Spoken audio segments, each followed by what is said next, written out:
첫 시간입니다. 오늘은 그 서문에서부터 가본론 1권 1편까지의 내용을 되짚어 볼 텐데요. 제가 그 복습 자료 올려드렸었어요. 그래서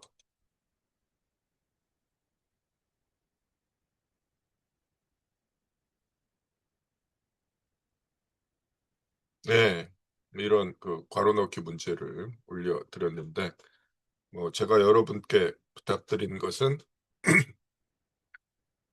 네, 한 번 정도 책을 보지 말고 이제 문제를 풀어보시라는 거였죠.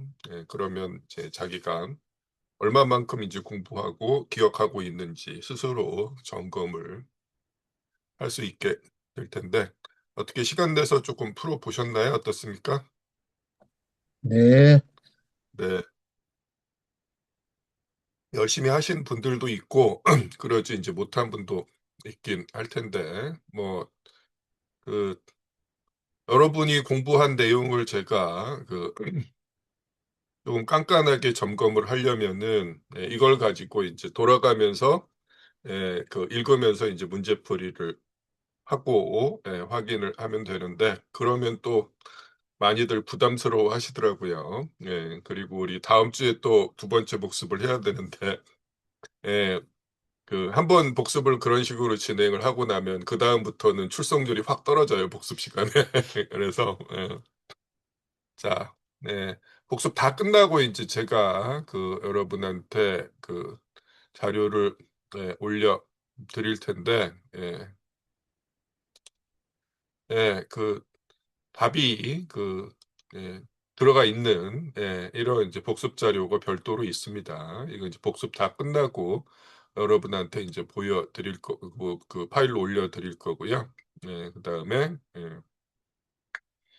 우리가 인제 각자 풀어 보신 이제 복습 문제에 답이 달린 파일이 별도로 있어요. 그래서 오늘은 인제 이걸 중심으로 해서 같이 읽어 보고 중간중간 제가 공부한 내용에 대해서 코멘트를 하도록 하겠습니다. 근데 언제라도 문제 풀다가 조금 어려웠거나 또는 이제 설명이 필요하다고 생각되는 내용이 있다라면은 항상 말씀을 해 주시기 바랍니다. 네. 자 그래서 오늘은 이런 식으로 진행을 할 거고 그다음에 그것하고 이제 별도로 자본론 1 편까지의 내용에서 제가 일종의 이제 시험 문제도 올려 드렸는데 복습 문제 다 풀고 나서 여러분들이 한 번 정도 스스로 풀어 보시면 좋을 것 같아요. 그래서 이것도 같이 풀어 보면 좋을 텐데 어제 일요일에 복습을 진행하다 보니까 시간이 은근히 이제 많이 지나서 이걸 풀기는 아마 시간이 부족할 것 같습니다. 그래서 인제 전부 오늘 복습 문제 충실히 같이 살펴보면은 어렵지 않게 답을 찾으실 수 있을 거라고 생각을 하고요. 그다음에 우리가 세미나 첫 시간에 막스의 정치경제 비판을 위하여 서문을 같이 읽었는데 그다음에 이제 달려 있는 게 엥겔스가 쓴 이 책에 대한 서평이에요. 서평이 1 부, 2부 이제 둘로 나누어져 있는데 이 서평의 이제 두 번째 부분이 우리가 이제까지 공부한 자본론 1권 1 편의 내용을 이해하는 데 좋은 지침이 됩니다. 그래서 이 텍스트를 인제 잠깐 전후에 배경 지식하고 함께 살펴보는 시간을 복습 문제 끝나고 갖도록 하겠습니다. 자 일단 이런 계획이고요. 그래서 순서대로 여러분이 이제 돌아가면서 읽어 주시고 제가 그때그때 코멘트를 하는 방식으로 진행을 하도록 하겠습니다. 자 관련해서 질문이나 추가적으로 하고 싶은 말씀 있으면 부탁드리겠습니다.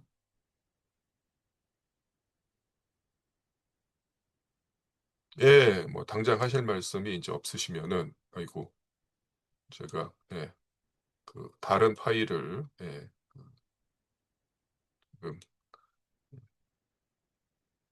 받는다는 게 우리가 지금 보고 있던 파일을 닫아버렸네요.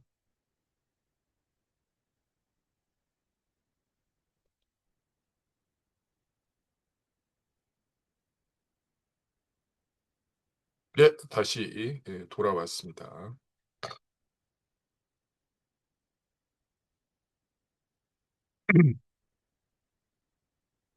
자, 네, 그럼 시작을 하겠습니다. 자, 여기 나와 있는 텍스트들은 이제 풀어보신 분들 아시겠지만은 책에 다 있는 내용들이에요. 근데 우리가 세미나 진행하면서 제가 그 몇몇 명백한 이제 오탈자 내지는 번역어가 좀 바뀌었으면 좋겠다라고 이제 제가 판단한 내용들도 말씀을 드렸는데 그런 문장이 여기 들어가 있을 경우에는 책하고 완전히 똑같지는 않습니다. 그리고 이걸 이제 문제 형태로 요약하면서 중간중간 이제 생략이나 문장 변형이 들어가 있는 부분도 있어요. 그 점을 참조하시면 되고 어쨌거나 이제 그 우리 공통 텍스트의 그 페이지 수가 여기 달려 있기 때문에 나중에 그 혼자 힘으로 이제 풀어본 다음에 답을 맞춰 보시기는 그렇게 어렵지 않을 겁니다. 자, 1번부터 한번 볼게요. 자, 오태석 씨 먼저 읽어 주시겠어요? 네. 화폐 형태로 완성되는 가치 형태는 매우 초보적이고 단순하다. 그런데도 인간의 지혜는 2000년 이상이나 이 가치 형태를 해명해 보려고 노력했지만 실패한 반면 훨씬 더 내용이 풍부하고 복잡한 형태들의 분석에는 적어도 거의 성공했다. 발달한 신체는 신체의 세포보다 연구하기가 쉽기 때문이다. 그뿐 아니라 경제적 형태의 분석에서는 현미경도 시약도 소용이 없고 추상력이 이것들을 대신하지 않으면 안 된다. 그런데 부르주아 사회에서는 노동 생산물의 상품 형태 또는 상품의 가치 형태가 경제적 세포 형태다. 자본주의적 생산 양식이 지배하는 사회의 부는 방대한 상품 더미로 나타나며 개개의 상품은 부기변 형태다. 예, 좋습니다. 자, 독일어 초판 서문에 나와 있는 내용이었어요. 그 앞부분은. 그래서 첫 번째 쪽에 이제 마지막 줄에 나와 있죠. 화폐 형태로 완성되는 가치 형태라고 문구가 들어있는데 이건 이제 1장 3절 공부하면은 어떤 의미인지 뭐 자연스럽게 알게 되는 거죠. 가치 형태의 발전 전개 과정의 최종 종착점이 이제 화폐 형태다라는 거예요. 근데 이제 막스 이전에 이것에 대한 제대로 된 분석이 없었다. 왜 그런가라고 이야기했을 때 눈에 띄지 않는 이제 작은 것이지만은 제일 이제 기본적이고 핵심적인 것, 세포와 생물학에서 이제 세포와 같은 것이기 때문이다. 이렇게 비유를 하고 있어요. 그러면서 부르주아 사회, 자본주의 사회에서는 노동 생산물의 상품 형태 또는 상품의 가치 형태가 경제적 세포 형태다. 이렇게 이야기하고 있는데 자, 우리 공부할 때도 말씀드렸지만은 그냥 상품이 자본주의 경제의 세포다 이렇게 이야기하지 않고 노동 생산물의 상품 형태, 상품의 가치 형태 이런 문구를 쓴 것은 뭐 거듭해서 말씀드렸지만은 인간 노동의 생산물이 상품으로 서로 이제 교환되는 것이 결코 이제 당연한 게 아니다라는 이제 막스의 예, 입장에서 나온 이제 문구라는 거죠. 이따가 다시 확인을 하겠습니다. 그리고 그 마지막 문장은 본문의 이제 제일 첫 번째 문장이죠. 네. 자본주의적 생산 양식이 지배하는 사회의 부가 방대한 상품 더미로 나타나고 상품이라는 게 부의 기본 형태라는 사실에 대한 확인입니다. 네. 자, 이어지는 부분이기 때문에 이런 식으로 이제 당겨서 배치를 했습니다. 자, 그 다음에 이제 계속 그 서문 내용을 같이 읽도록 하겠습니다.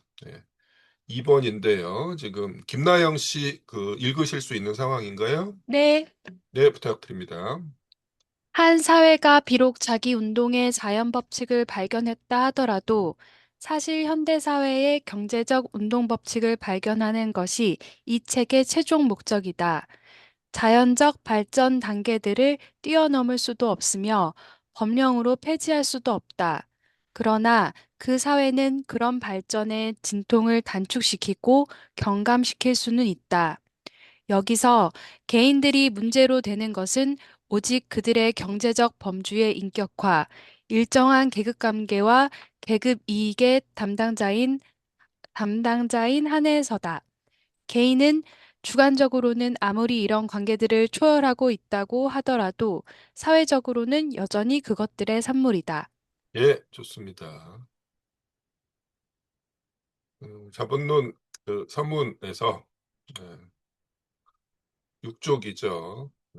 독일의 독자들을 염두에 두고 쓴 책인데 영국 잉글랜드 이제 공장법에 대해서 많이 할애를 하고 있는 이유가 뭐냐라고 이야기했을 때 결국 그 독일도 잉글랜드, 영국의 뒤를 따라갈 거라고 생각했다라는 거죠. 즉 자본주의 경제의 운동 법칙. 이라고 막스가 이야기하고 있습니다. 그게 이제 자본론의 목적이라는 거죠.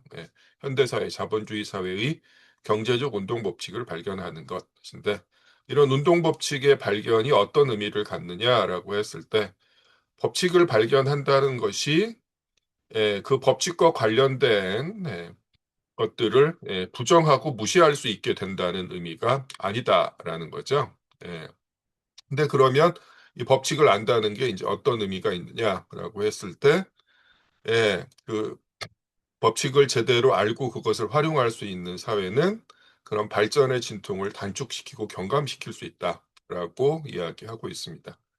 즉, 막스가 그 개인의 의지와 이제 무관한 자연사적 과정이라고 하는 그한 사회의 이제 발전 단계들을 예, 자본론을 읽음으로써 이제 정확하게 이해하는 게 결국에는 이제 그 자본주의 사회를 이후에 이제 자본주의 사회 이후에 도래할 그리고 막스가 보기에는 결국 도래할 수밖에 없는 예, 그런 사회로 나아가는 과정에서 생겨나는 이제 진통을 예, 덜어줄 수 있다라는 거죠. 그래서 우리가 이제 자본론을 공부하는 이유가 그냥 자본주의가 이런저런 그 법칙이 작동하고 있고 이런저런 문제를 가지고 있구나라는 것에서 이제 그치는 것이 아니라 이 자본주의 사회를 끝장내고 이제 그 다음 사회로 나아가는데 나아가기 쉽게 할 수 있는 역할을 한다라는 거죠. 자, 뭐, 그리고 이제 그 뒷부분은 그, 이른바 유물론적인 관점이죠. 자본론의 등장인물들은 경제적 범주의 인격화, 계급 관계와 계급 이익의 담당자로서 등장한다라는 거죠. 그래서 어떤 개인, 특정 개인, 특정한 자본과 특정한 지주의 문제가 아니라 자본주의적 생산 관계가 그 개인들에게 이제 강제하는 이 법칙이 가장 중요하다라고 이야기를 하고 있습니다. 자, 그 다음에 3번으로 넘어갈게요. 김기수 씨 부탁합니다. 네. 3. 제2 도급한 후기. 막스에게 중요한 것은 그가 조사하고 있는 현상들의 법칙을 발견하는 것이다. 또한 그에게 더 중요한 것은 현상들의 변화의 이 법칙, 현상들의 발전의 법칙, 즉, 한 형태로부터 다른 형태로 이행하는 법칙, 상호 관계의 한 질서로부터 다른 질서로 이행하는 법칙이다. 현재에 적용되든 과거에 적용되든 동일한 경제 생활의 일반 법칙, 추상적 법칙은 존재하지 않는다. 반대로 각각의 역사적 시기는 자기 자신의 법칙을 가지고 있다. 경제 생활은 생물학에서 말하는 진화의 역사와 비슷한 현상을 우리에게 보여준다. 사회적 유기체들도 식물, 동물과 마찬가지로 그들 사이에 근본적인 차이가 있다. 생산력의 발전 수준의 차이에 따라 사회적 관계들과 그것들을 규제하는 법칙들도 달라진다. 예, 좋습니다. 독일어 2판 후기에서 막스가 하우프만이라는 사람의 논평을 길게 인용하죠. 그리고 이 논평의 대상이 되는 게 정치경제학 비판을 위하여 서문에서 역사유물론에 관한 압축적인 서술이 들어있는 대목이죠. 그리고 막스가 이것이 이제 대단히 훌륭한 요약과 소개라고 이야기를 하고 있어요. 결국 그게 이제 의미하는 게 뭐냐라고 했을 때, 한 사회의 법칙을 제대로 이해할 필요가 있고, 뿐만 아니라 그것들이 이제 고정불변의 것이 아니라 변화, 발전, 이행하는 법칙이 더 중요하다라고 이야기하는 거죠. 이게 사실 번증법의 핵심이죠. 그렇기 때문에 모든 사회에서 동일하게 적용되는 경제 법칙이라는 건 이제 존재하지 않는다라는 거예요. 그래서 자본주의 사회에 이제 고유한 경제 법칙이라는 것들을 파악할 필요가 있는 거고, 그리고 실제로 그 사회적 관계와 그것을 규제하는 법칙이 달라지는 가장 이제 중요한 원인은 뭐다? 생산력의 이제 발전 수준이다라는 거죠. 그래서 자본주의 이전의 사회에서의 경제 법칙과 자본주의 사회의 경제 법칙, 그리고 자본주의를 폐지한 사회의 경제 법칙이 다를 수밖에 없다라는 겁니다. 예, 좋습니다. 그 다음에 4번으로 넘어갑니다. 박나영 씨 부탁드릴게요.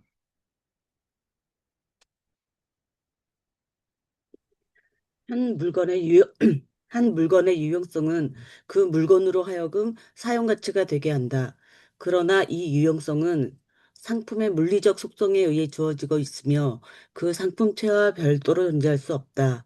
그러므로 철, 밀, 금강석 따위 상품체 자체가 사용 가치 또는 유용한 물건이다. 상품의 이런 속성은 그 유용성을 취득하는데 인간 노동이 많이 드는가 적게 드는가 하고는 관계가 없다. 사용 가치는 부의 사회적 형태가 어떠하건 부의 소재적 내용을 이룬다. 우리가 고찰하는 사회 형태에서 사용 가치는 동시에 교환 가치를 지니는 물건이다. 예, 좋습니다. 자, 자본론 1권 1편의 제목이 상품과 화폐고요. 1장의 제목이 상품, 1절의 제목은 상품의 두 요소 사용 가치와 가치입니다. 그래서 상품에 대해서 분석하는 과정에서 제일 먼저 등장하는 개념이 사용 가치라는 개념이죠. 그리고 사용 가치란 어떤 의미로 쓰이고 있어요? 유용한 물건 또는 그 물건이 가지고 있는 이제 유용성이라는 의미로 사용이 되고 있습니다. 그래서 거듭거듭 말씀드렸지만은 막스가 사용하고 있는 용어와 우리가 이제 흔히 접하게 되는 상식 수준에서 또는 이제 주류경제학의 이제 용어가 비슷해 보이거나 같은 것처럼 보일지라도 그게 동일한 의미라는 보장이 없기 때문에 텍스트에서 어떤 식으로 용어 개념을 규정하고 사용하는지를 명확하게 예, 이해할 필요가 있다라고 이제 말씀을 드렸어요. 그래서 사용 가치는 유용한 물건, 상품체 자체를 의미한다라는 거죠. 그리고 이 사용 가치가 나중에 이제 가치 교환 가치라고 알려지는 인간 노동이 얼마나 투입되는가와는 관계가 없다. 즉 사용 가치와 인간 노동의 양, 그것을 이제 얻는 데 드는 이제 비용과는 전혀 관계가 없다라는 사실을 명확히 하고 있어요. 그리고 또 이제 중요한 사실은 부의 사회적 형태가 어떠하건 부의 소재적 내용을 이룬다 했다라는 거죠. 자, 자본주의 사회에서는 이제 부의 사회적 형태가 상품으로 나타나지만, 자본주의가 아닌 사회에서는 부의 사회적 형태가 상품이라는 보장이 없습니다. 근데 그럼에도 불구하고 사용 가치, 유용한 물건은 모든 사회에서 항상 부의 그 소재적인 내용, 실체가 된다라고 이야기하고 있죠. 자, 이런 그 언급 내지는 이제 인식이 계속 이어집니다. 기억을 할 필요가 있고, 그 다음에 우리가 고찰하는 사회, 그 자본주의 사회에서는 상품이 사용 가치이기만 한 게 아니라 동시에 이제 교환 가치를 지니게 된다.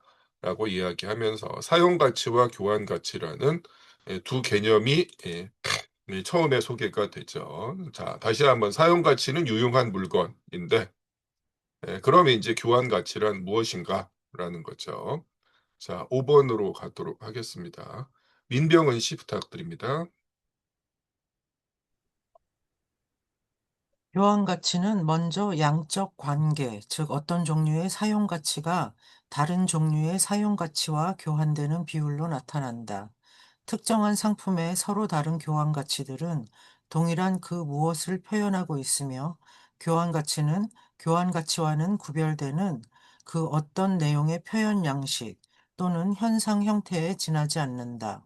상품의 교환 관계 또는 교환 가치에서 나타나는 공통인자는 바로 상품의 가치이다.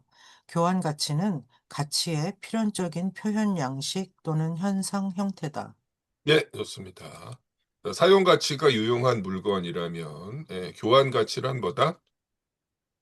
한 종류의 사용 가치가 다른 종류의 사용 가치와 교환되는 비율이다. 이렇게 이야기를 하고 있습니다. 자, 이건 이제 당연한 것처럼 이제 여러분이 외우고 계실 필요가 있어요. 그래서 가장 기본적인 이제 용어 개념을 예, 여러분 머릿속에 이제 새겨 넣으실 필요가 있다라는 거죠. 자, 그런데 실제로 이 교환 가치는 독자적으로 성립하는 게 아니었다라는 거죠. 동일한 상품이 서로 다른 상품들과 다양한 비율로 교환된다라는 이런 사실로부터 대부분의 경우는 그렇기 때문에 이른바 내재적 교환 가치라는 건 있을 수 없다라는 식의 이제 사고에 빠지게 되는데 이게 사실 이제 주류 경제학의 사고 방식이고 결국 그래서 이제 눈에 보이는 가격이 곧 가치다라는 사고 방식이 지배적인데 막수는 정반대로 이야기하죠.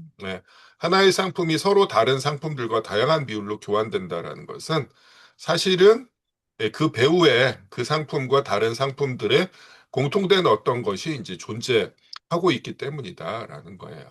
그리고 이제 그것이 예, 무엇인가를 찾아내야 되고 결국 교환 가치, 상품과 상품 사이의 교환 비율은 그 배후에 있는 어떤 것을 표현하는, 드러내 보여주는 방식이다. 라고 지금 이야기를 하고 있습니다. 그게 결국 이제 가치였는데, 그걸 이제 어떤 방식으로 풀어냈냐라는 거죠. 6번으로 가도록 하겠습니다. 예, 은찬 씨 부탁합니다. 사용 가치로서 상품은 무엇보다도 질적으로 구별되지만 교환 가치로서 상품은 오직 양적 차이를 가질 뿐이고 따라서 교환 가치에는 사용 가치가 조금도 포함되어 있지 않다.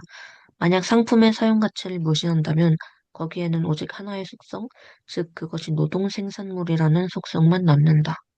노동 생산물의 요용성이 사라짐과 동시에 노동 생산물에 체현된 노동의 요용한 성질도 사라지고 따라서 노동의 상이한 구체적 형태도 사라진다.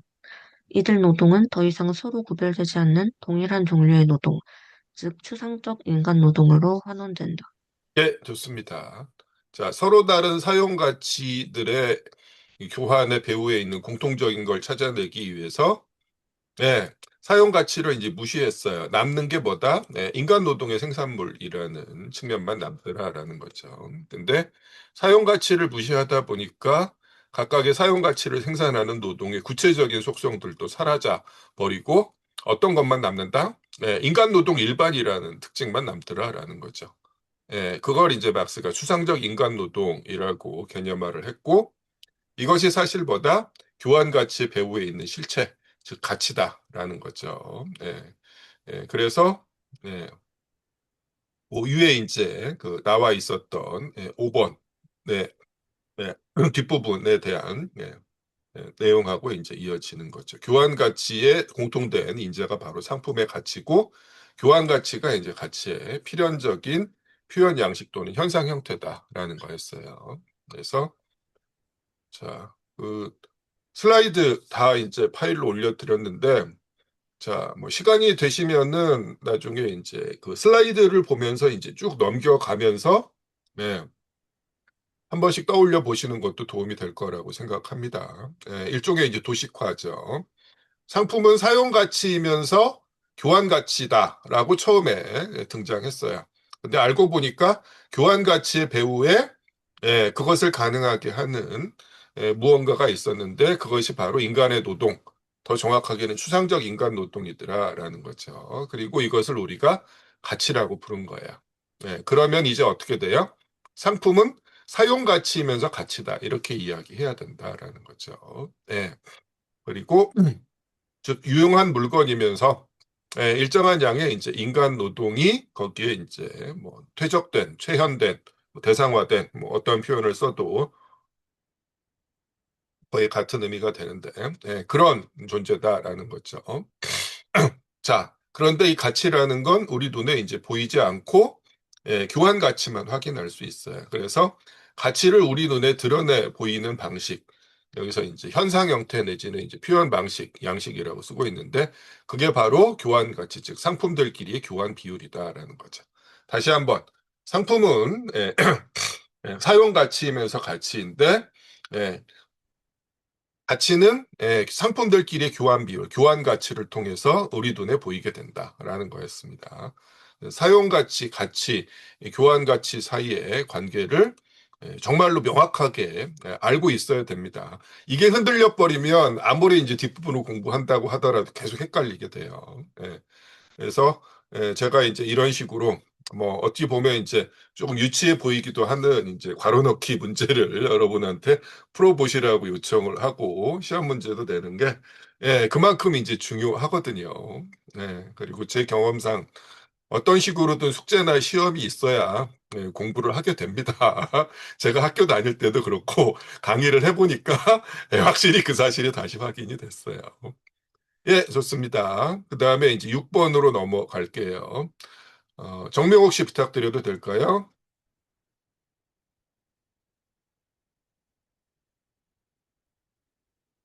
네.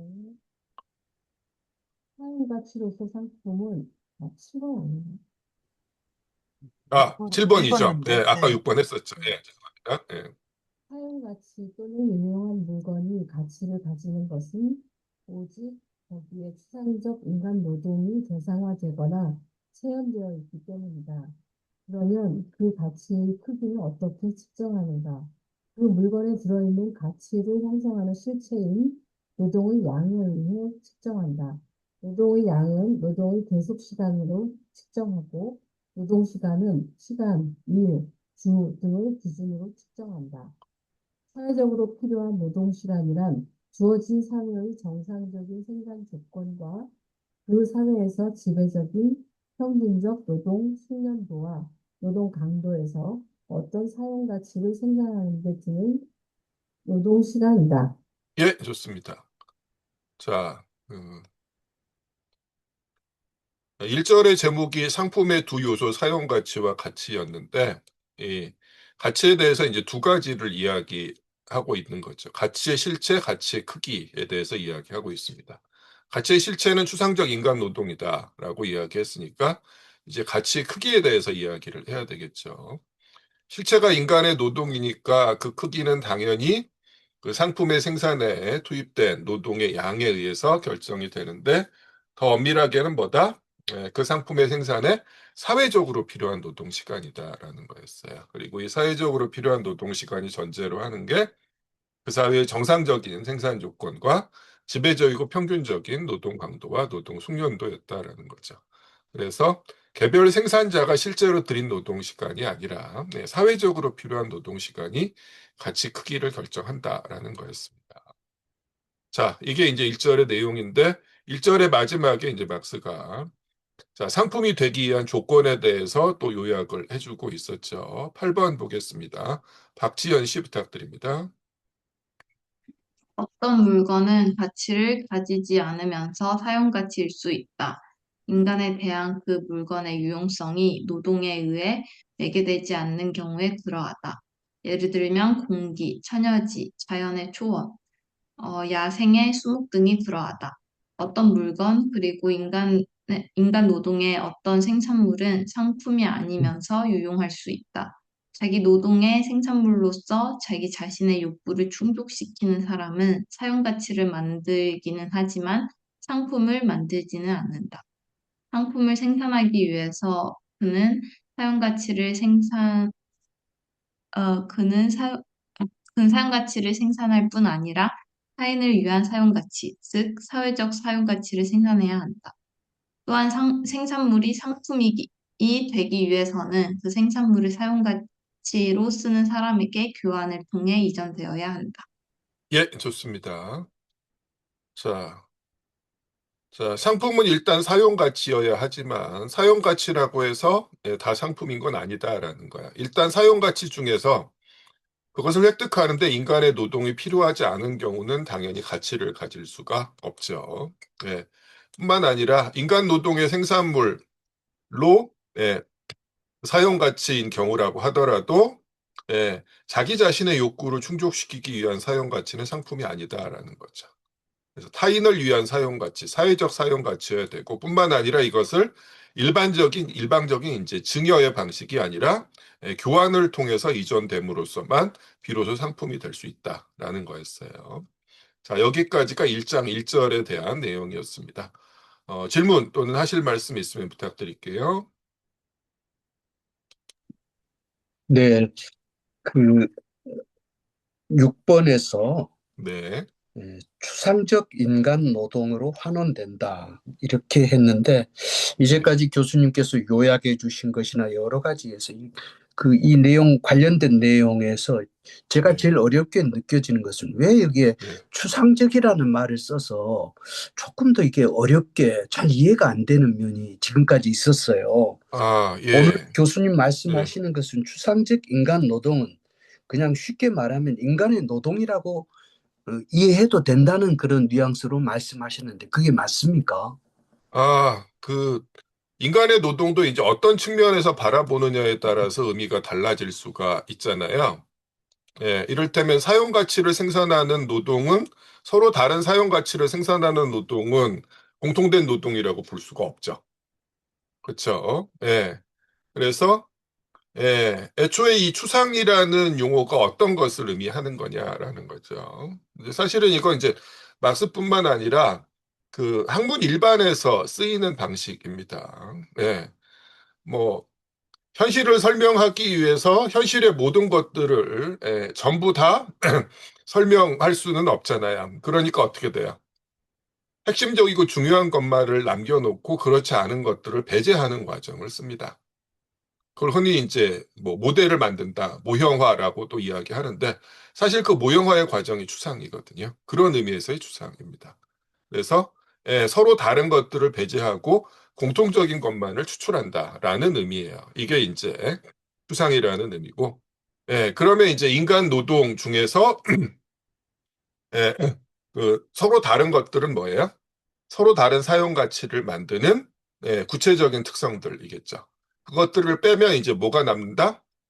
예, 뭐 나중에 다시 본문에서 또 설명이 됩니다. 그리고 이제 우리 공부할 때도 그래서 몇 차례 이게 바로 추상적 인간 노동을 조금 더 자세하게 설명하는 거다라고 말씀을 드렸었어요. 뒤에 한번 나중에 오늘도 나올 겁니다.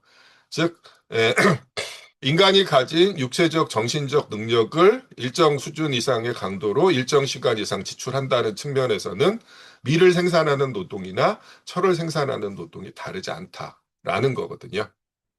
그래서 이제 막스가 서로 구별되지 않는 동일한 종류의 노동이라고 지금 이야기하고 있고, 그걸 추상적 인간 노동이라고 명명한 겁니다.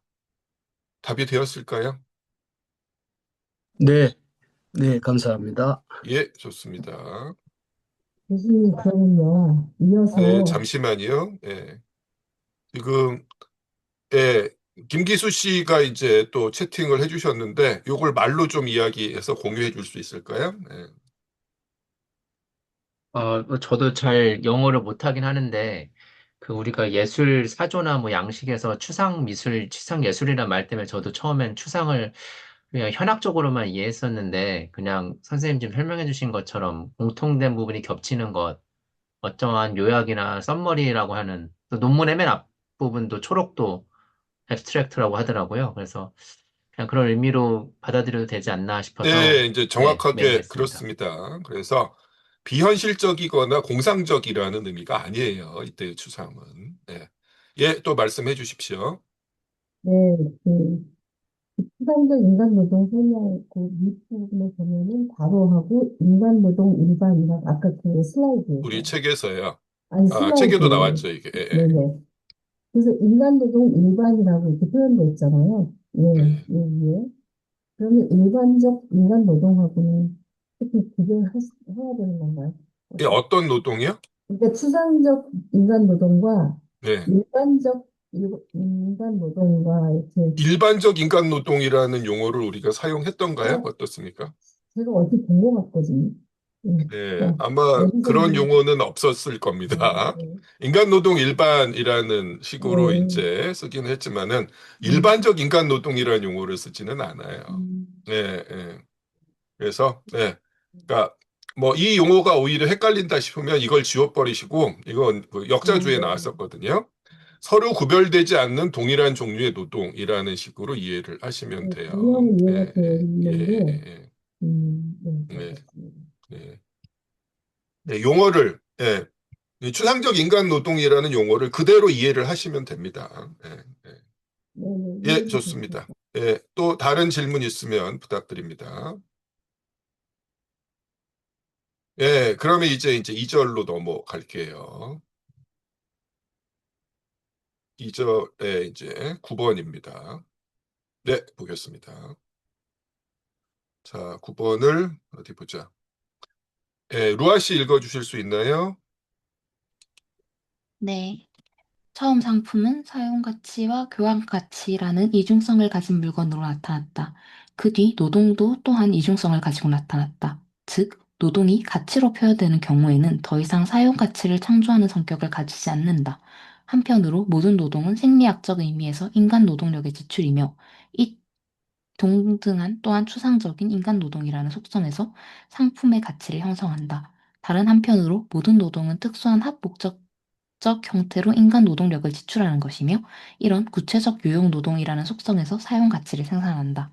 예, 좋습니다. 그래서 2절은 이제 방금 읽은 문단으로 바로 요약이 가능합니다. 요약만 하려면 그렇다라는 거죠. 그래서 상품은 사용가치이면서 가치라는 이중적인 존재인데 그것에 상품을 생산하는 노동에 이중적인 성격이 대응한다라는 거예요. 예, 상품을 예, 사용가치라는 측면에서 보면은 이 사용가치를 생산하는 노동은 구체적 유용 노동이고 가치라는 측면에서 보면은 가치의 실체를 이루는 노동이 추상적 인간 노동이다. 이렇게 이제 깔끔하게 요약을 하면 돼요. 그리고 이거 그냥 드립다 외워도 되기는 됩니다. 근데 이제 제가 예, 뭐 이렇게 이제 하면서 이제 의문이 생길 수밖에 없고 결국 왜 이런 이중적 성격을 우리가 알아야만 하느냐라는 문제를 말씀드렸는데 그게 사실은 이제 막스가 1장 2절에서 하고자 하는 이제 핵심적인 내용입니다. 결국에는 우리가 살고 있는 자본주의 사회가 흔히 시장 경제라고 부르는 상품 생산 사회인데 그 상품 생산 사회가 결국 그 자체로 당연한 것이 아니라는 사실을 이해해야 한다라는 거죠. 그리고 이제 거기서부터 이런 이중성에 대한 그 분석이 불가피하다는 걸 확인할 수 있게 돼요. 그래서 일단 조금만 더 공부해보고 다시 말씀드리도록 하겠습니다. 10번으로 가겠습니다. 자, 어느새 한 바퀴 돌았던 것 같은데요. 그래서 한 분도 말씀을 안 하신 분이 계신가요, 지금? 김나영 씨도 이야기하셨던 것 같고, 김영근 씨도 읽으셨나요? 어떻습니까? 읽었습니다. 아, 그러면은, 제가 예, 읽겠습니다. 예, 부탁드립니다. 예, 일단, 네. 다양한 사용 가치들, 즉 상품체들의 총체는 다양한 유형 노동들의 총체, 즉 사회적 분업을 반영한다. 이 사회적 분업은 상품 생산의 필요 조건이다. 그러나 반대로 상품 생산이 사회적 분업의 필요 조건은 아니다. 독립적으로 행해지고 상호 의존하지 않는 사적 노동의 생산물만이 서로 상품으로 마주한다. 사용 가치의 창조자로서 노동, 유용 노동으로서 노동은 사회 형태와 무관한 인간 생존의 조건이며 인간과 자연 사이의 물질 대사, 따라서 인간 생활 자체를 매개하는 영원한 자연적 필연성이다. 예, 좋습니다. 자, 노동의 이중성 중에서 먼저 사용 가치를 생산하는 노동에 대해서 이제 먼저 이야기를 하고 있는데 거기서 이제 등장하는 내용이 뭐냐면은 사회적 분업이 상품 생산의 필요 조건이지만 상품 생산이 사회적 분업의 필요 조건은 아니다라는 이야기입니다. 그리고 이것이 이제 그 자본주의 사회의 이제 필연성을 부정하는 이야기, 영원 불변한 세제가 아니다라는 걸 명확히 밝혀주죠. 그래서 보면은, 자, 우리가 이제 지속적으로 주입받게 되는 사고방식은 뭐예요? 사회적 분업이 발전하면 이제 자연스럽게 시장 경제, 상품 생산 사회가 성립된다라는 거야. 근데 뭐 실제로 그렇지 않죠. 역사적으로 살펴보더라도 결코 그렇지 않다라는 걸 어렵지 않게 알 수가 있는데, 막스는 이제 어떤 경우에만 생산물이 상품으로 된다고 하고 있어요. 독립적으로 행해지고 상호 의존하지 않는 사적 노동의 생산물만이 상품으로 된다라고 이야기합니다. 즉, 우리가 살고 있는 사회는 생산수단이 사적 소유의 대상이고 그렇기 때문에 무엇을 얼마만큼 생산할 것인지에 대한 결정을 생산수단을 사적으로 소유한 개인이 사회 전체의 그 필요나 욕구와 무관하게 이제 독립적으로 하게 된다라는 거죠.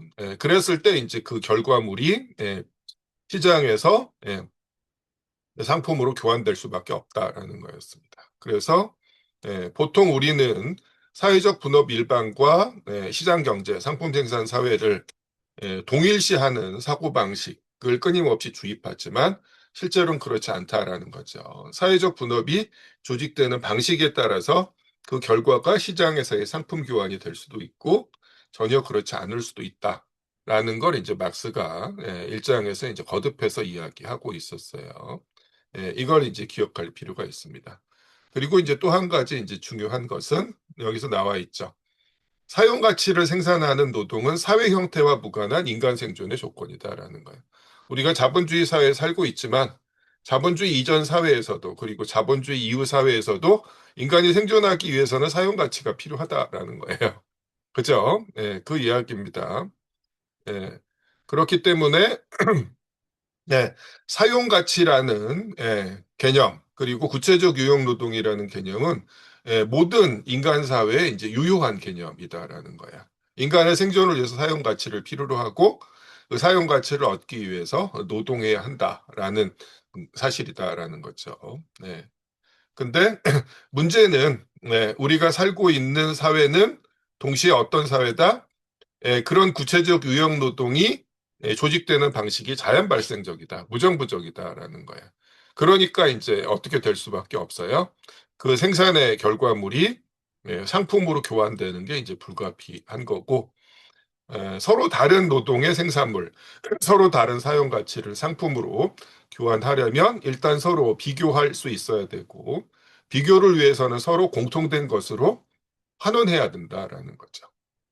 그랬을 때 무엇으로 환원할 거냐라고 했을 때, 자, 모든 상품의 생산에 이제 공통된 것은 뭐다? 바로 이제 인간의 노동이다라는 거예요. 그래서, 전에도 말씀드렸고 또 말씀드리겠지만, 인간의 노동이라는 것은 결국, 상품을 생산하기 위해서 사회가 지불해야 하는 비용이다라는 거고, 자, 이것을 기준으로 해서 서로 다른 사용 가치들을 상품으로 비교하고 교환하게 되는데 그때 이 공통된 것을 뭐라고 부른 거예요? 우리가 이제 가치라고 부른 거다라는 거죠.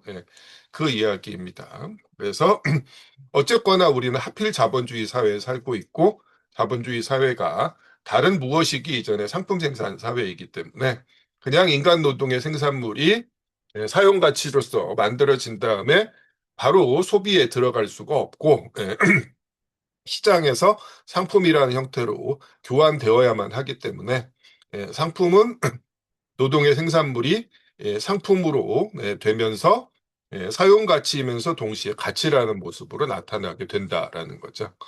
그러면 이제 결국 상품을 생산하는 노동도 이중적인 성격을 가질 수밖에 없다라는 거야. 그래서 서문에서 나왔고 아까 이제 우리가 읽었듯이 부르주아 사회에서는 상품이 경제적 세포 형태다 이런 식으로 이야기하지 않고 막스가 뭐라고 이야기합니까? 노동 생산물의 상품 형태 또는 상품의 가치 형태가 경제적 세포 형태다라고 이야기하고 있어요. 그리고 이것은 어떤 함의를 갖는다? 노동 생산물이 반드시 상품이 되어야 한다는 어떤 필연적인 이유는 없다라는 이야기죠. 근데 자본주의 사회에서는 노동 생산물이 상품으로 된다라는 거고 이렇게 노동 생산물이 상품이 되었을 때 상품은 이제 모든 상품들의 이제 공통된 가치라는 모습으로 서로 마주하게 된다라는 이제 의미를 가지고 있는 거죠. 예. 그래서 결국 자본주의 사회의 그 역사적인 한계, 결코 이제 당연한 것도 아니고 영원 불변한 것도 아니다라는 사실을 대단히 이제 명확하게 이야기하고 있는 부분입니다. 이걸 기억해 주시기 바랍니다. 자, 그 다음에 11번으로 가보도록 하겠습니다. 오태석 씨 부탁드립니다. 만약 생산활동의 명확한 질, 따라서 노동의 유용한 성격을 무시한다면 생산활동은 다만 인간 노동력의 지출에 지나지 않는다. 재봉과 직조는 비록 질적으로 다른 생산활동이지만 모두 인간의 두뇌, 근육, 신경, 손 등의 생산적 소비이고 이 의미에서 모두 인간 노동이다. 재봉과 직조는 인간 노동력 지출의 두 가지 서로 다른 형태에 지나지 않는다. 상품의 가치는 순수하고 단순한 인간 노동, 즉 인간 노동력 일반의 지출을 표현하고 있다. 인간 노동은 특수한 방향으로 발달하지 않은 평범한 인간이 자기의 육체 안에 평균적으로 가지고 있는 단순한 노동력을 지출하는 것이다. 물론 단순한 평균적 노동 자체도 나라가 다르고 문화의 발전 단계가 다르면 그 성격도 달라지지만 일정한 사회에서는 이미 알려져 있다. 더 복잡한 노동은 강화된 또는 몇 배로 된 단순 노동으로 여길 뿐이며 따라서 적은 양의 단순 노동은 더 많은 양의 복잡 노동과 동등하게 여긴다. 예, 좋습니다. 지금 이제 그 발췌한 텍스트를 보시고부터 책을 이제 읽고 계시는 것 같아요. 표현이 조금씩 다른데. 예. 자, 그 추상적 인간 노동에 대한 설명이 여기 다시 나오는 거예요. 그래서 질적으로 다른 생산 활동이지만 55쪽에 모두 인간의 두뇌, 근육, 신경, 손 등의 생산적 소비이고 이 의미에서 모두 인간 노동이다. 재봉이든 직조든 인간 노동력 지출의 두 가지 서로 다른 형태다라는 거죠. 자, 이게 이제 추상적 인간 노동이라는 개념입니다. 그래서 인간이 가진 정신적, 육체적 능력을 생산적으로 소비한다라는 거예요. 그걸 이제 추상적 인간 노동이라고 부르고, 그 다음에 이제 그 단순한 평균적 노동과 이제 복잡 노동을 구분하면서, 막스가 동일한 시간 행해지더라도 복잡 노동은 단순 노동보다 더 큰 가치를 만들어낼 수 있다는 사실을 언급을 하고 있어요. 그래서 노동가치 이론 또는 이제 막스의 이론이 무조건적인 이제 평등주의를 표방하는 그런 이론이 아니라는 것도 여기서 다시 한번 확인이 되고 있습니다. 자, 이렇게 해서 우리가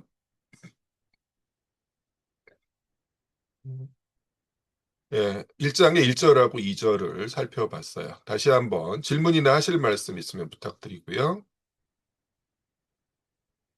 자, 그 다음에 이제 1장 3절로 넘어가죠. 막스 스스로도 제일 어려운 부분이라고 이제 인정한 대목이었는데 결국 상품 생산이 발전하는 과정에서 가치 형태의 발전, 최종적으로 화폐 형태에 이르는 과정을 이제 추적하는 거였는데 그 중에서 이제 제일 그 큰 비중을 차지하고 있고 가장 많은 논의가 행해진 게 첫 번째 형태였습니다. 단순한 개별적 또는 우연적 가치 형태였어요. 여기서부터 보도록 하겠습니다. 12번입니다. 어디부터 보실까요? 네, 이제 김나영 씨 부탁드릴게요. 네. 단순한 가치 형태 20m의 암압포는 한 개의 저고리 에서 아마포는 자기 가치를 저고리로 표현하며 저고리는 이런 가치 표현의 재료가 된다.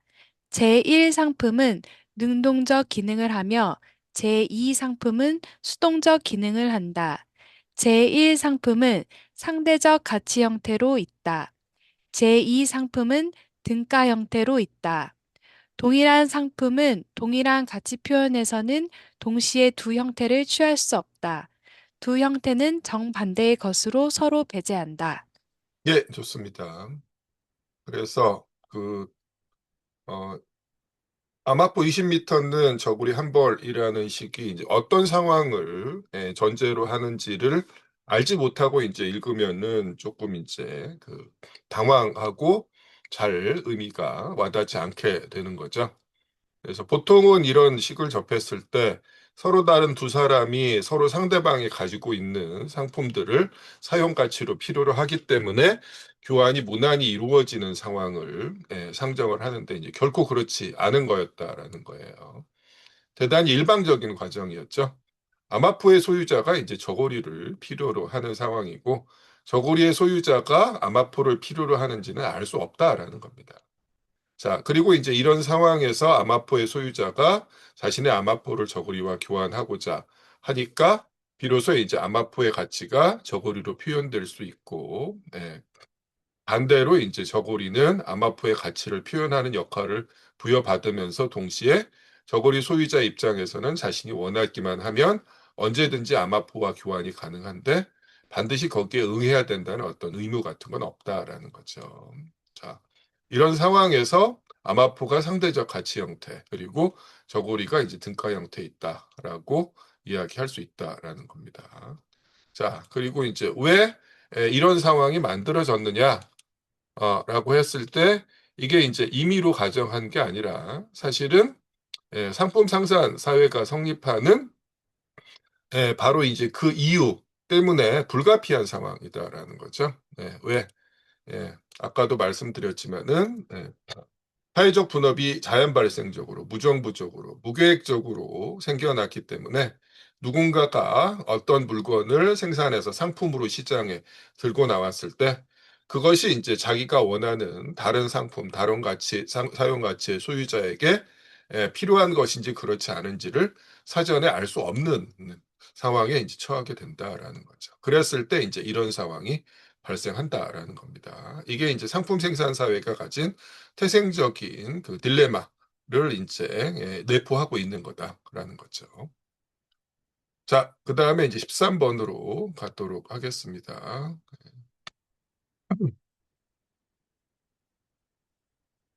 그 다음에 김기수 씨 부탁드립니다. 13번이요. 네. 가치량의 현실적 변동은 가치량의 상대적 표현, 즉 상대적 가치의 크기와 가격에 명확하고 완전하게 반영되지는 않는다. 한 상품의 상대적 가치는 자기 가치가 불변이라도 변동할 수 있으며 또한 자기 가치가 변동하더라도 여전히 불변일 수도 있다. 끝으로 그 상품의 가치량과 이 가치량의 상대적 표현이 동시에 변동하더라도 그 변동이 반드시 일치하지도 않는다. 예, 좋습니다. 자, 아마포 20m는 한 개의 저고리라는 식이 뭐 대단히 단순한 식인데, 근데 대단히 또 이제 많은 것들, 우리가 그 상품 화폐 관계에서 맞닥뜨리게 되는 대단히 이제 중요한 요소들을 앞서서 설명을 하고 있는 부분이기도 하죠. 지금 방금 읽은 부분은 상대적 가치 형태의 양적 규정이라는 제목의 이제 소절에 그 나와 있는 내용이죠. 그래서 아마포와 서고리의 가치가 변했을 때, 즉 각각의 상품들, 각각의 사용 가치들을 생산하는데 필요한 노동 시간이 변화했을 때, 그 가치 표현이라는 게 어떤 방식으로 드러나느냐라는 거죠. 결론은 뭐였어요? 가치량의 현실적 변동이 가치량의 상대적 표현에 명확하고 완전하게 반영되지 않는다라는 거예요. 아마포의 가치가 변하지 않더라도 저고리와의 교환 비율이 변할 수 있고, 변했더라도 변하지 않을 수도 있고, 뭐 극단적인 경우에 거꾸로 갈 수도 있는 거죠. 그게 이제 뭘 의미하느냐? 결국 최종적으로 이 과정의 끝에 등장하는 게 화폐고, 이제 상품들은 화폐와의 교환 비율, 가격으로 나타나는데, 가격이라는 게 가치량, 그리고 가치량의 변동을 정확하게 표현하리라는 보장이 없다라는 사실을 미리 밝혀주고 있는 거다라고 이제 말씀을 드렸습니다. 그래서 눈에 보이는 가격이 곧 가치이고, 가격이 변하면 가치가 변한 거고, 그 다음에 이제 가격이 비싸면 가치가 큰 거고, 가격이 싸면 가치가 적은 거다. 이런 식의 생각이 반드시 진실이라는 보장이 없다라는 걸 항상 염두에 둘 필요가 있다라는 거였죠. 자, 그 다음에 14번으로 넘어가도록 하겠습니다. 박나영 씨 부탁드립니다. 상품 A, 아마포는 자기 가치를 자기와는 다른 종류의 상품 B, 저고리 사용 가치로 표현함으로써 상품 B의 하나의 독특한 가치 형태, 즉 등가물이라는 가치 형태를 준다. 어떤 상품이 등가 형태로 있다면 등가 형태의 상품은 다른 상품들과 직접 교환될 수 있다. 어떤 상품도 자기 자신에 대해 등가물로 관계를 맺을 수 없으며 따라서 자기 자신의 현물 형태를 자기 자신의 가치 표현으로 삼을 수는 없기 때문에 상품은 반드시 다른 상품을 등가물로 삼아 그것과 관계를 맺어야 한다. 좋습니다. 자, 상품 하나만 있으면, 그게 자신의 가치를 표현하는 건 이제 불가능하다라는 거죠. 외부에 있는 다른 하나의 상품, 등가물 상품이 이제 필요할 수밖에 없다라는 거고, 그리고 이 등가물 상품은 바로 그런 이유 때문에 자기의 가치를 자신의 일정량으로 표현하는 바로 그 상품의 존재 때문에, 또는 그걸 원하는 상품 소유자 때문에 그 반대편에 있는 상대적 가치 형태에 있는 상품과 직접 교환될 수 있다라는 거죠. 이게 바로 이제 화폐 권능의 이제 비밀이라는 거였어요. 자, 15번 보도록 하겠습니다. 민병헌 씨 부탁드립니다. 등가 형태의 특징들. 첫째 특징, 사용 가치가 자기의 대립물인 가치의 현상 형태로 된다. 상품의 현물 형태가 가치 형태로 된다. 그러나 이런 전환을 상품 B가 겪는 것은 임의의 다른 상품 A가 상품 B와 가치 관계를 맺기 때문이며, 그리고 오직 이 가치 관계 안에서의 일이다. 둘째 특징, 구체적 노동이 그 대립물인 추상적 인간 노동의 현상 형태로 된다. 셋째 특징, 사적 노동이 그 대립물의 형태, 즉 직접적으로 사회적 형태의 노동으로 된다. 좋습니다. 등가 형태의 세 가지 특징인데, 사실 이거 이제 같은 이야기다라고 말씀을 드렸어요.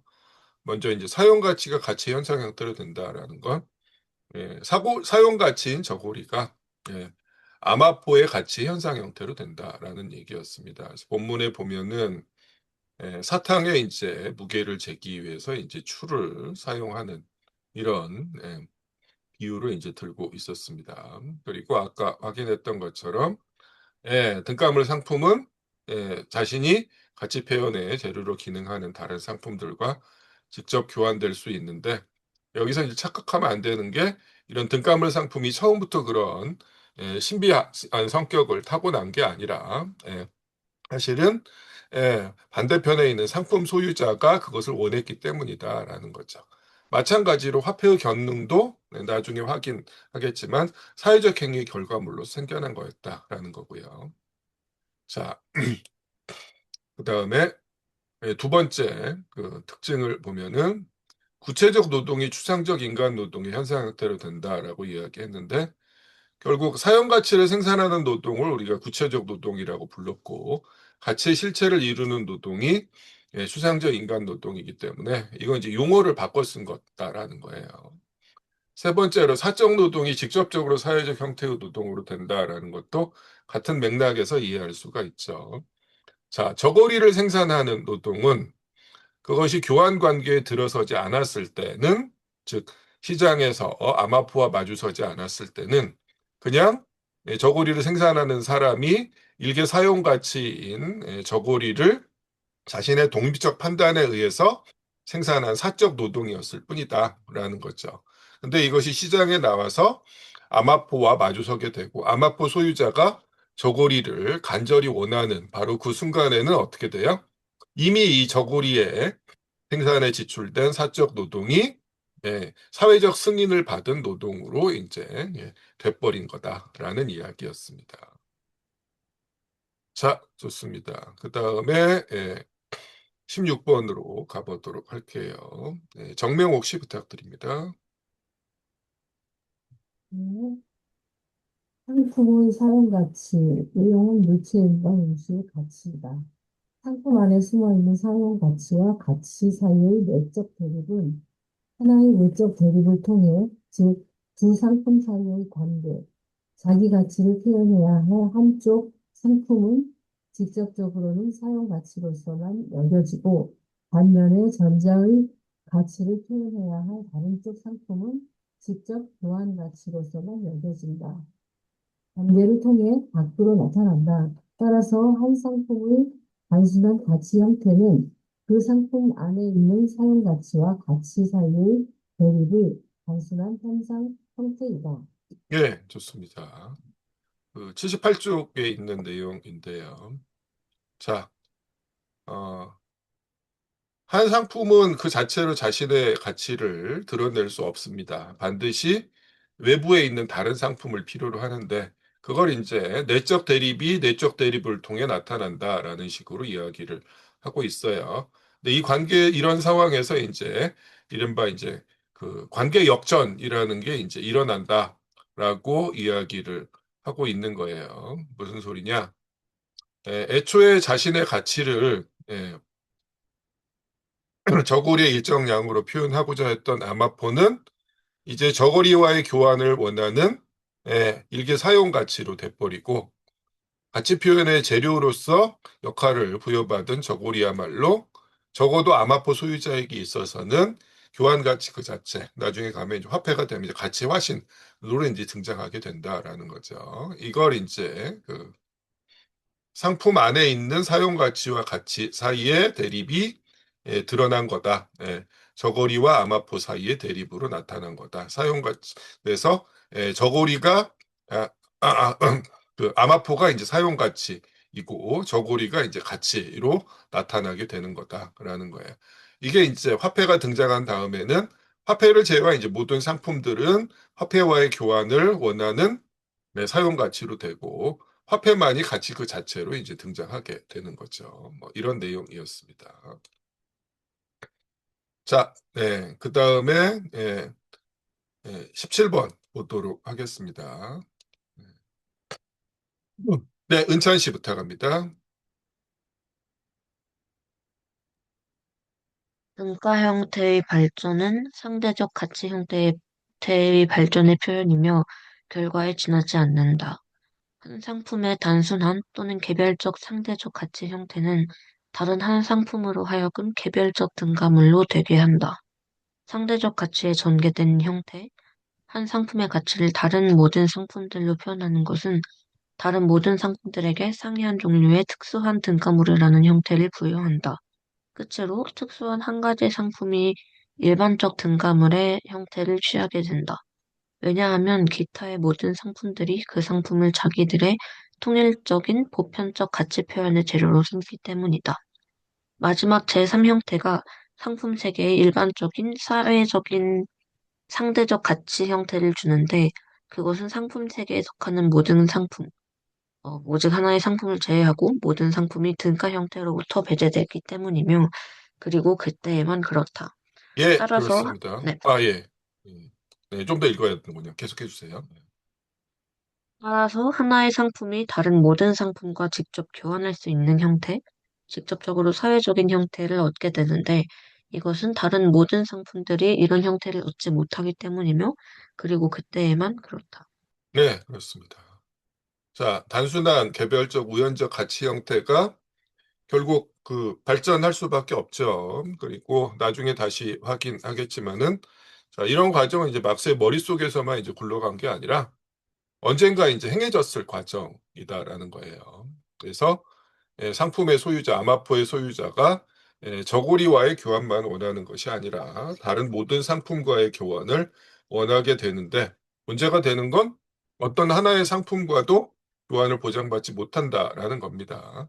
자, 이걸 이제 해결하는 방식이 뭐다? 자, 3절에서는 좌변하고 우변을 바꿔놓는 방식인데, 이게 결국에는 2장에서 확실해집니다만은 상품 세계 전체의 공동사업, 다시 말해서 모든 상품 소유자들의 이제 공통된 행위의 결과물이었다라는 거예요. 그래서 이제 일반적 등가물이 등장하게 되고, 이제 모든 사람은 자기가 가진 상품을 일반적 등가물과 이제 교환하고자 하는 일이 벌어지게 되는데, 이것은 오직 하나의 상품에만 허용된 것이다라는 거죠. 예. 그리고 이제 이걸 이해하지 못한 대표적인 사람이 푸르동이었어요. 그래서 자, 상품 생산 자체가 일반적 등가물을 필요로 하고 그 최종적인 형태가 화폐인데, 그걸 이해하지 못하고 자본주의의 문제는 화폐로부터 나온다라고 생각하면서 상품 생산은 그대로 두고 화폐만 없애자라고는 식의 이제 구상을 했다가 이제 말아먹은 사람이죠. 예. 자, 그 다음에 18번으로 가겠습니다. 자, 여기까지가 지금 1장 3절이었고요. 1장 4절로 가면 이제 상품의 물신적 성격에 대한 이야기가 나옵니다. 자, 여기까지 다시 질문 있으신가요? 예, 그러면은 18번 가겠습니다. 박지현 씨 부탁드릴게요. 네, 상품 형태의 신비성은 상품 형태가 인간 자신의 노동의 사회적 성격을 노동 생산물 자체의 물적 성격, 즉 물건들의 사회적인 자연적 속성으로 보이게 하며, 따라서 총 노동에 대한 생산자들의 사회적 관계를 그들의 외부에 존재하는 관계, 즉 물건들의 사회적 관계로 보이게 한다는 사실에 있을 뿐이다. 상품 세계의 이와 같은 물신 숭배는 상품을 생산하는 노동 특유의 생산적 성격에서 생긴다. 유용한 물건이 상품으로 되는 것은 그것이 서로 독립적으로 작업하는 사적 개인의 노동 생산물이기 때문이다. 그러므로 상품의 모든 신비, 즉 상품 생산의 토대 위에서 노동 생산물을 둘러싸고 있는 모든 환상과 황당 무게는 우리가 다른 생산 형태로 이행하자마자 곧 사라져 버린다. 예, 좋습니다. 자, 상품 물신 숭배에 대해서 막스가 이야기하고 있어요. 자, 상품 생산 사회에서는 사람들 사이의 사회적 관계가 물건들 사이의 관계로 나타난다라는 거였죠. 그래서 아마포 소유자와 저고리 소유자 사이의 관계가 아마포와 저고리 사이의 관계로 나타나게 되는데, 이건 마치 이제 종교 세계와도 유사하다라고 이야기를 했었습니다. 그래서 노동의 사회적 성격, 즉 상품이 노동 생산물이 상품으로 되고 그것이 이제 가치를 가지게 된다라는 것이 생산물 자체의 객관적 성격, 모든 사용 가치는 노동 생산물은 처음부터 상품이고 가치를 갖는다라는 식으로 이제 생각하게 된다라는 거예요. 그래서 막스 이전에 이제 고전파 경제학자들조차도 그 노동 가치 이론을 제시하기는 했지만은 어떤 한계가 있어요? 상품 생산 그 자체는 지극히 당연한 것이다라고 이제 생각을 했다라는 거죠. 근데 살펴보니까 어떻게 됐어요? 막스가 이제 4절에서 자본주의적 생산이 아닌 다른 여러 형태들을 제시를 하죠. 그래서 보면은 그 99쪽부터 보면은 로빈슨 크루소부터 시작해서 중세, 그리고 가부장적인 농민 가족의 분업을 이야기하고, 마지막으로 자본주의 이제 이후의 사회라고 명명한 자유로운 인간들의 연합, 뭐 역작께서 조금 독단적으로 이제 자기현이라는 신조어로 제가 생각하기에 이제 잘못 번역하신 이런 그 사회 까지를 살펴보면 어때요? 예, 그 상품의 그 가치에 해당하는 모든 요소들이 들어있지만 그게 결코 생산물이 상품으로 교환되지 않고 가치라는 용어가 굳이 거기 적용될 필요가 라는 것도 이제 확인이 되었다라는 거예요. 그래서 네, 얘들을 들고 있고요. 네, 그 다음에 19번으로 가도록 하겠습니다. 19번이 흔히 우리가 이제 가치법칙이라고 이야기하는 그런 그 부분에 대한 설명을 상당히 이제 명확하게 예시를 들어서 이야기를 해주고 있습니다. 자, 19번 임정빈 씨 부탁드립니다. 네, 노동생산물의 가치 성격은 노동생산물들이 가치량으로 상호작용할 때 비로소 분명해진다. 왜냐하면 이 가치량은 교환자들의 의지, 예견, 행위와는 무관하게 끊임없이 변동하기 때문이다. 사회 안에서 교환자들 자신의 운동은 그들에게는 물건들의 운동이라는 형태를 취하는데 그들은 이 운동을 통제하는 것이 아니라 도리어 그 운동에 의해 통제되고 있다. 서로 독립적으로 수행하면서도 사회적 분업의 자연 발생적 일환으로 전면적으로 상호 의존하고 있는 모든 종류의 사적 노동이 사회가 요구하는 양적 비율로 끊임없이 조정된다는 과학적 인식이 경험 자체로부터 생기기 위해서는 상품 생산이 완전히 발전해야 한다. 위와 같은 조정이 이루어지는 이유는 생산물들 사이에 우연적이고 끊임없이 변동하는 교환관계 중에서 생산물의 생산에 사회적으로 필요한 노동시간이 마치 우리 머리 위로 집이 무너져 내릴 때의 중력의 법칙과 같이 규제적인 자연 법칙으로서 자기 자신을 관철시키기 때문이다. 예, 좋습니다. 자, 이른바 그 가치의 크기를 결정하는 사회적으로 필요한 노동 시간이라는 게 뭐 당연히 우리 눈에 보이지 않고 과연 이것들이 이제 실제 하는 거냐 그리고 현실에 측정할 수 있느냐 이런 식의 이제 질문도 나왔었어요. 근데 이것은 이제 결국 뭘 의미하는 거냐? 네. 자본주의 하에서 아무리 이제 대자본가라고 하더라도 그래서 사회적 생산의 아무리 큰 부분을 자기가 장악하고 있다고 하더라도 사회 전체적인 수준에서는 이제 자연 발생적 무정부적인 성격을 결코 피할 수가 없습니다. 그렇기 때문에 결국 그런 상황에서 행해지는 노동은 사적 노동일 수밖에 없는데 최종적으로는 결국에는 사회가 요구하는 양적 비율로 조정이 되어야 한다라는 거예요. 안 그러면 그게 굴러가지 않으니까.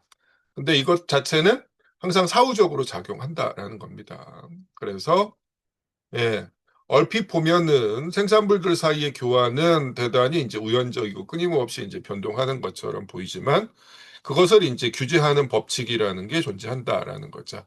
그게 바로 사회적으로 필요한 노동 시간이라는 거죠. 그래서 누가 쓸데없이 너무 많이 만들었다.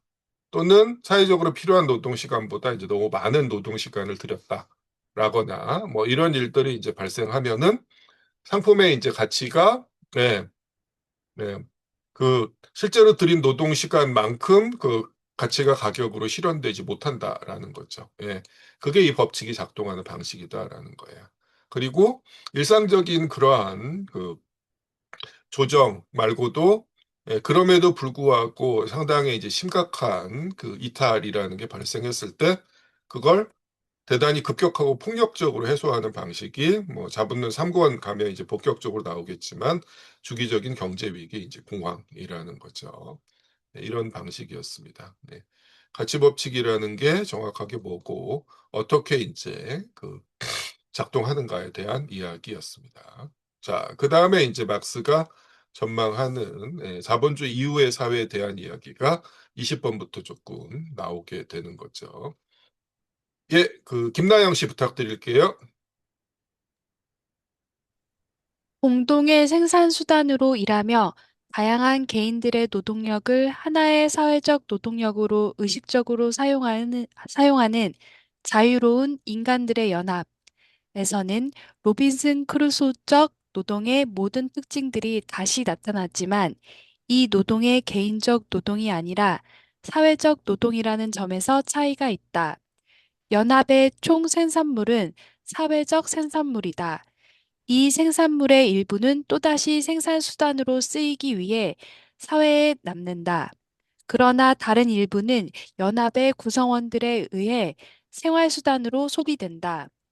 따라서 이 부분은 그들 사이에 분배되지 않으면 안 된다. 이 분배 방식은 공동체의 생산 조직과 생산자들의 역사적 발전 수준에 따라 변화할 것이다. 예, 좋습니다. 막스가 이제 이야기하는 그 자유로운 인간들의 연합이라는 게 이제 어떤 사회냐라고 이야기하면은 공동의 생산 수단으로 일한다라는 거죠. 그래서 생산 수단의 사적 소유는 철폐된 사회이고요. 다양한 개인들의 노동력을 하나의 사회적 노동력으로 의식적으로 사용한다라고 이야기하고 있습니다. 즉, 사회적 분업이 자연 발생적으로 진행되는 게 아니라 계획에 의해서 조직되는 사회다라는 거예요. 네, 그렇기 때문에 각각의 그 생산자들, 노동자들이 행한 노동의 결과물은 시작해서 상품으로 판매, 교환될 필요가 없이 그 자체로 처음부터 사회적 생산물이다라는 거죠. 예. 자, 그래서 이제 뭐 이른바 협동조합 같은 방식이 어떤 한계를 가지고 있는지도 그때 이제 말씀드렸었죠. 예. 자, 그 다음에 막스가 이제 이야기하는 게 그 생산수단 이 철폐된 사적 소유가 이제 철폐된 사회에서 어떤 방식으로 분배를 할 거냐라는 건데 사회의 총 생산물을 그 전부 다 소비할 수는 없죠. 생산수단은 다 함께 생산을 위해서 보존되어야 하고 생활수단을 이제 사회 구성원들에게 분배하는데 막스는 이 분배 방식이 단일하지 않다라고 지금 이야기를 하고 있다라는 거죠. 그 사회의 예, 그 발전 수준에 따라서 달라질 거다라고 지금 이야기하고 있는데, 그 다음에 이제 21번에서 하나의 이제 예시를 들고 있습니다. 노동시간과 관련된 이야기죠. 계속 읽어보겠습니다. 박지연 씨 부탁합니다. 21번. 네, 상품 생산과 대비하기 위해 각 개별 생산자들에게 돌아가는 생활수단의 분배 몫은 각자의 노동시간에 의해 결정된다고 가정하자. 이 경우 노동시간은 이 중에 기능을 하게 될 것이다. 정확한 사회적 계획에 따른 노동시간의 배분은 연합의 다양한 욕구와 해야 할 작업 사이의 올바른 비율을 설정하고 유지한다. 다른 한편으로 노동시간은 각 개인이 공동노동에 참가한 정도를 재는 척도로 기능하며 따라서 총생산물 중 개인적으로 소비되는 부분에 대한 그의 분배 몫의 척도가 된다. 개별 생산자들이 노동이나 노동 생산물에서 맺게 되는 사회적 관계는 생산뿐 아니라 분배에서도 단순하고 투명하다. 사회적 생산 과정, 즉 물질적 생산 과정의 모습은 이것이 자유로운 연합의 인간들에 의한 생산으로 되고 그들의 의식적, 계획적 통제 밑에 놓이게 될 때 비로소 그 신비의 베일이 벗겨진다. 그러나 이렇게 되기 위해서는 사회는 일정한 물질적 토대 또는 일련의 물질적 생존 조건을 가져야 하는데 이 조건 자체도 하나의 길고 힘든 발전 과정의 자연 발생적 산물이다. 예, 좋습니다. 자, 여기서 이제 예로 들고 있는 게 그 노동시간에 의한 이제 분배 몫의 결정인데 이게 이제 막스가 고타강령 비판에서 이야기하고 있는 그 자본주의를 폐지한 사회의 이제 그두 단계를 구분했을 때 공산주의 첫 번째 단계 또는 낮은 단계의 이제 공산주의에 해당하는 방식이다라고 말씀을 드렸어요. 그래서 이 단계에서는 각자는 능력에 따라 기여하고 각자에게는 기여에 따라서 공헌에 따라서 분배받게 되는 건데 그 척도가 이제 노동시간이다라고 이야기하고 있습니다. 어쨌거나 이 사회에서는 그 개별 생산자들이 노동 생산물에서 맺게 된 사회적 관계가 대단히 투명하다라는 거예요. 그래서 생산에서뿐만 아니라 분배에서도 그렇다라는 거죠. 이게 이제 자본주의 사회와 정확하게 이제 대비되는 모습인데, 그래서 이렇게 될 때에만, 그래서 생산이라는 거, 물질적 생산이라는 게 의식적, 계획적으로 통제될 때에만 그 신비한 성격이라는 게 사라질 수 있다라고 막스가 이야기하고 있는데, 근데 그렇다고 해서 이게 뭐 즉각적으로 되는 것도 아니고 일정한 물질적 토대가 필요하다라고 이야기하고 이 조건 자체가 하나의 길고 힘든 발전 과정의 자연 발생적 산물이다라고 이야기하는데 결국 이제 막스가 이야기하는 거는 자본주의가 자본주의 이전부터의 뭐 짧게는 수천 년, 길게는 수십만 년에 걸친 길고 힘든 발전 과정을 거쳐서 이런 조건에 이제 도달했기 때문에 빨리 이제 자본주의를 폐지하고 그 다음 단계로 넘어가야 한다라는 거죠. 자, 여기까지가 1장이었습니다. 다시 질문이나 하실 말씀 있으면 부탁드릴게요. 자, 그리고 이제 2장 교환 과정에서는 그 1장 3절에서 좀 논리적인 방식에 집중해서 설명했던 화폐의 발생 과정을 조금 더 눈에 잡히는 방식, 손에 잡히는 방식으로 이렇게 이제 그 알려주는 거죠. 네, 화폐가 이제 발생하는 과정에 대한 이야기입니다. 22번 보겠습니다. 네, 정명호 씨 부탁드립니다.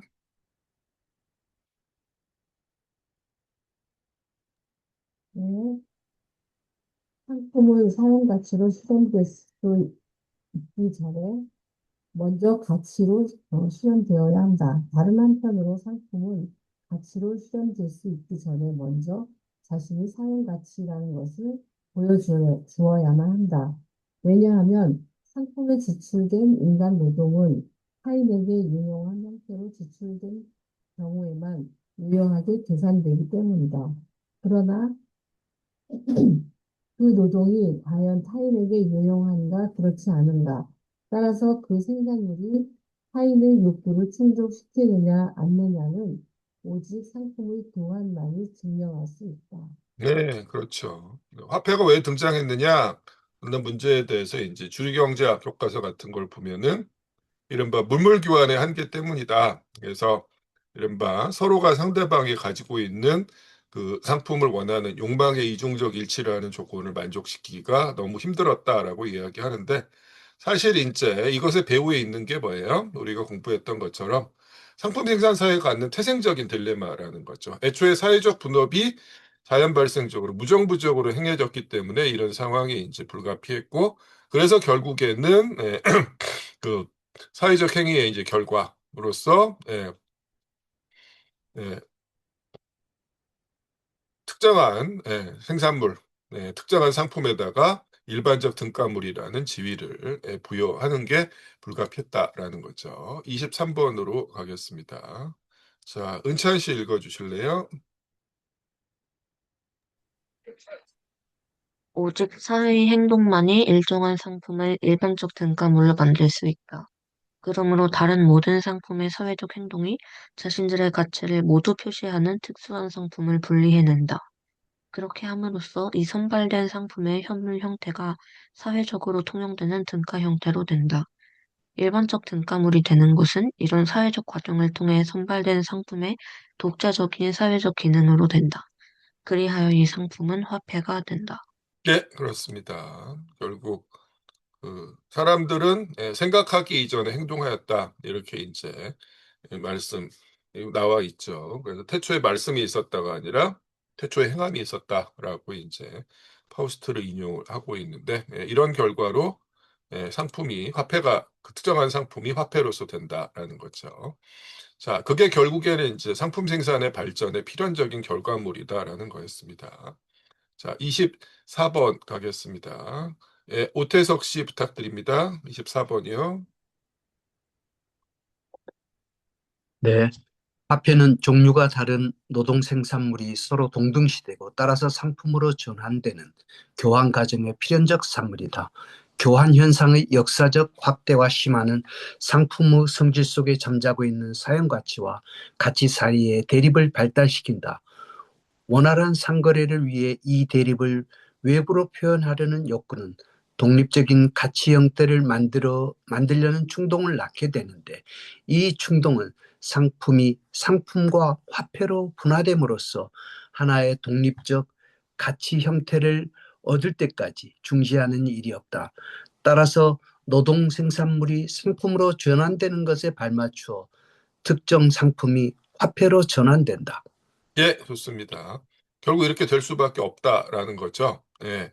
그래서 화폐는 뭐 교환의 편의를 위해서 보완해낸 것이라는 그런 설명이 이제 주류 경제학적인 설명인데 사실은 상품 생산의 발전 과정에서 필연적으로 등장하지 않을 수 없었던 거다라는 거죠. 그래서 화폐를 폐지하기를 원한다면 프루톤 같은 사람이 상품 생산을 폐지했어야 된다라는 이야기예요.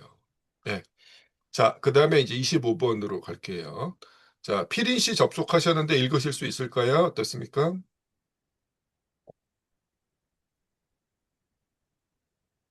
당장은 답이 없네요. 그럼 루아 씨 부탁할게요. 상품 교환이 좁은 지역적 속박을 타파하고 따라서 상품 가치가 일반 노동, 일반 추상적 인간 노동의 체험물로 발전해 감에 따라 화폐 형태는 일반적 등가물이라는 사회적 기능을 수행하는데 자연적으로 적합한 상품인 기분 속으로 옮아간다. 금과 은은 처음부터 화폐는 아니지만 화폐는 성질상 금과 은이다. 왜 하필 금이나 은이 일반적 등가물의 역할을 독점하게 되고 화폐로 굳어졌느냐? 우연한 것도 아니고 어떤 이제 사람들의 비합리적인 믿음이 또한 아니었다라는 거죠. 일반적 등가물로서의 기능을 수행하는데 적합한 속성을 가지고 있었기 때문에 자연스럽게 선택된 거다라는 거죠. 자, 26번 보겠습니다. 박나영 씨 부탁드릴게요. X량의 상품 A는 Y량의 상품 B라는 가장 단순한 가치 표현에서 본 바와 같이 다른 물건의 가치량을 표현하는 물건은 이런 관계와는 독립적으로 자기 성질 속에 내재하는 사회적 속성으로서 등가 형태를 가지고 있는 것처럼 보인다. 이 과정은 일반적 등가 형태가 하나의 특정 상품의 현물 형태와 동일시되어 화폐 형태로 고정될 때 완성되었다. 외관상으로 나타나는 것은 다른 모든 상품들이 자기들의 가치를 하나의 특정한 상품으로 표현하기 때문에 그 특정 상품이 화폐로 되는 것이 아니라 반대로 한 상품이 화폐이기 때문에 다른 모든 상품들이 일반적으로 자기들의 가치를 그 상품으로 표현한다는 것이다. 이 과정을 이렇게 이끌어온 운동 그것의 결과에는 나타나지 않으며 아무런 흔적도 남기지 않는다. 이리하여 상품들은 아무것도 하지 않으면서도 자기 자신의 가치 모습을 자신들의 외부에서 자신들과 나란히 존재하는 하나의 상품체에서 발견하게 된다. 이 상품체, 즉 금 또는 은은 지하로부터 나오자마자 모든 인간 노동의 직접적 화신으로 된다. 여기에 화폐의 신비성이 있다. 자, 우리는 그 화폐가 이미 등장하고 상품 유통이 발전한 사회에 살고 있기 때문에 뭐 아무런 의심 없이 왜 상품을 화폐와 교환하게 되느냐, 화폐만 가지고 있으면 왜 모든 상품을 구매할 수 있느냐 해서 의문을 갖지 않는다라는 거죠. 그래서 화폐가 처음부터 어떤 그런 권능 내지는 신비한 속성을 가진 것처럼 생각하게 되고, 뭐 오늘날의 상황에서는 특히 이제 국가가 불안은행권에 강제 통용력을 부여했기 때문에 그것으로부터 이제 나온다라고 생각하기 쉬운데, 우리가 이 과정을 추적한 결과는 정반대인 거죠. 사실은 사람들의 이제 사회적 행위의 결과로 특정한 상품이 그런 권능을 부여받게 된 거다라는 거죠. 자, 근데 이제 그걸 알지 못하니까 화폐를 이제 추앙하게 되는 이런 상황들이 이제 벌어집니다. 27번 보겠습니다. 민병헌 씨 부탁드릴게요. 사람들은 사회적 생산 과정에서 순전히 원자론적으로 상호 관련을 맺는다.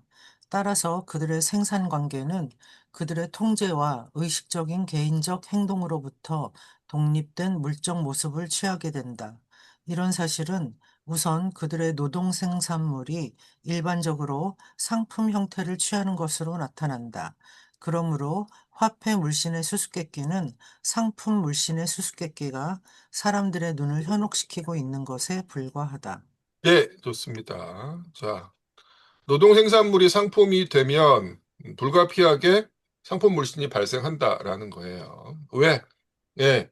다시 한번 그 사람들끼리 맺게 되는 관계가 이제 원자론적이다라고 이야기하는 거예요. 아무도 다른 누군가가 이제 무엇을 원하는지 알지 못한 상태에서 동시적 판단으로 생산하고, 그럼에도 불구하고 자기가 원하는 다른 사용 가치들을 자기가 생산한 사용 가치와 교환하고자 하기 때문에 사람들 사이의 관계가 물건들 사이의 관계로 나타날 수밖에 없고, 그런데 이 상품 교환이 발전하게 되면 필연적으로 화폐가 등장하게 됩니다. 그러면 이제 결국 어떻게 돼요? 예, 오늘날과 같은 뭐 배금주의일 수도 있고 황금 만능주의일 수도 있는데 이런 화폐 물신이 등장하게 되는데, 결국에는 모든 것의 출발점은 뭐예요? 상품 생산 그 자체입니다. 그래서 오늘날과 같은 상황이 이제 결코 바람직하지 않다라고 생각해서 이걸 극복하고자 하려면 최종적으로는 어떻게 해야 되는 겁니까? 상품 생산 자체를 이제 폐지해야 된다라는 거죠. 그래서 자본주의를 극복하기 위해서는 어떻게 해야 된다? 상품 생산을 폐지하는 방식으로 나아가야 된다라는 게 이제 우리가 여기서 확인할 수 있는 결론이 되겠습니다. 자, 우리가 지금 어디까지 했냐면은 그 2장 교환 과정까지 했고요. 그 다음에 이제 3장이 남았는데 이 부분은 조금 쉬었다가 진행을 할까 합니다. 자, 다시 질문이나 하실 말씀 있으면 부탁드리고요. 자, 당장 없으시면은 9시 25분에 다시 뵙도록 하겠습니다. 9시 25분에 시작합니다. 이따 뵐게요.